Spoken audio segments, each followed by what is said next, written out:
Баршаларыңызға қайырлы күн достар. Бүгін сіздермен қазіргі таңда хит болып жатқан және де оп-оңай жасалынатын восточный пирогтың рецептін ұсынғым келеді. Міндетті түрде видеоны соңына дейін қарап, рецепті сақтап алуға кеңес беремін. Ең алдымен қамырын дайындаймыз. Ол үшін ұнымыздың үстіне қопсқышымызды салып жақсылап араластырамыз. Оның үстіне салқын сары майымызды саламыз. Алдымен осылай қасықпен араластырып алсаңыздар болады, не болмаса бірден қолыңызбен араластырсаңыздар да болады. Араластырып болғаннан соң оның үстіне шекерімізді саламыз, бір жұмыртқамызды саламыз және де 2 ас қасықтай болатын қаймағымызды салып, жақсылап араластырып, қолымызбен жұмсақ қамыр илейтін боламыз.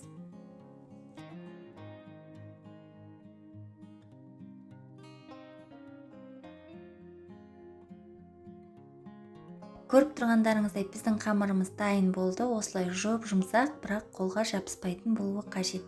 Содан соң арнайы формамызға саламыз. Формамызды міндетті түрде астын майлап алуды ұмытпаңыздар.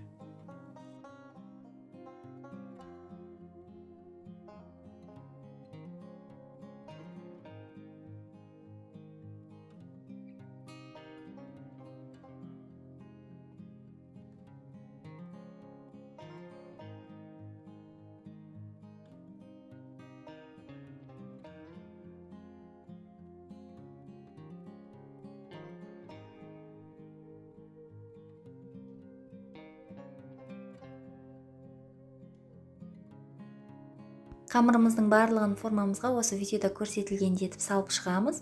Содан соң оның ішіне мейіз және де грецкий орех салатын боламын.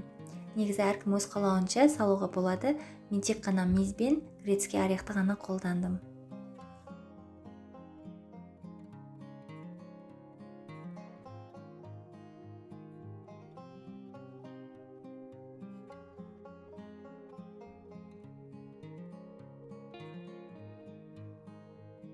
Барлығын салып болғаннан соң осындай сүгір-жөңкімізді үстіне құйып шығамыз.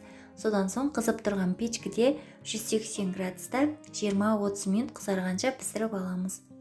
Пирогымыз піскеннен соң міндетті түрде тоңазытқышқа 1 сағатқа не болмаса 2 сағатқа қойып алуларыңыз қажет.